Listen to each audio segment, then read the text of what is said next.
अकबर का साला हमेशा से ही बीरबल की जगह लेना चाहता था।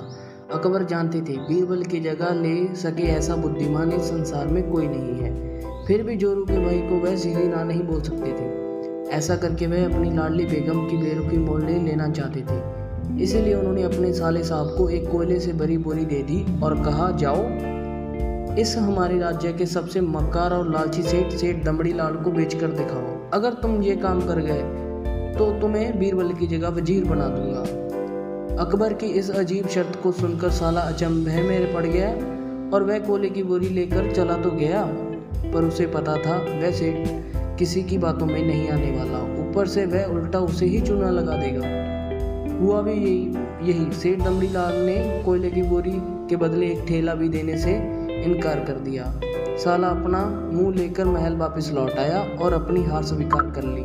अब अकबर ने वही काम बीरबल को करने को कहा। बीरबल को सोचे और फिर बोले, सेठ दमड़ी लाल जैसे मक्कार और लालची सेठ को ये कोयले की बोरी क्या, मैं सिर्फ कोयले का एक टुकड़ा ही 10,000 रुपये में बेच दूंगा। यह बोलकर वे तुरंत वहां से रवाना हो गए। सबसे पहले उसने एक दर्जी के पास जाकर एक मखमली कुर्ता सिलवाया, हीरे मोती वाली मालाएं गले में डाली, महंगी जूती पहनी और कोयले को बारीक सुरमे जैसा पिसवा लिया।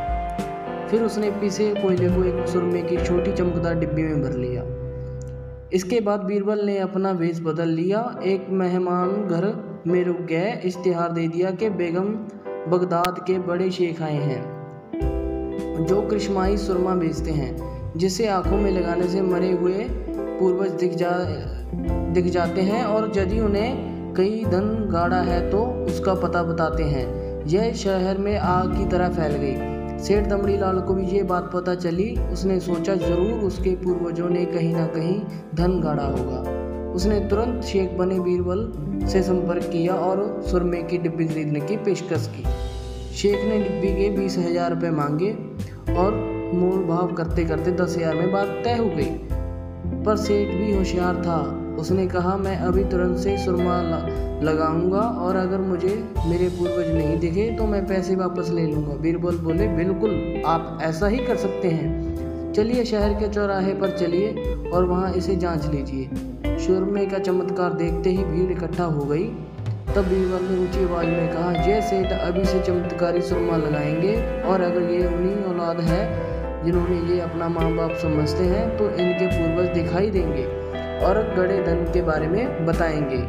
लेकिन अगर आपके माँ बाप में से कोई ने भी बेईमानी की होगी, आप उनकी असल औलाद नहीं होंगे तो आपको कुछ भी नहीं दिखेगा। और ऐसा कहते ही बीरबल ने सेठ की आंखों में सुरमा लगा दिया। फिर क्या था, सिर खुजाते हुए सेठ ने आंखें खोली। अब देखना तो कुछ नहीं था, पर सेठ करे भी तो क्या करे। अपनी इज्जत बताने के लिए सेठ ने 10,000 रुपये बीरबल के हाथ में थमा दिए और मुंह फैलाते हुए आगे बढ़ गए। बीरबल फौरन अकबर के पास पहुंचे और वह थमाए सारी कहानी सुना दी। अकबर का साला बिना कुछ कहे अपने घर लौट गया और अकबर बीरबल एक दूसरे को देखकर मन मुस्काने लगे। इस किस्से के बाद फिर कभी अकबर के साले ने बीरबल की स्थान नहीं मांगा।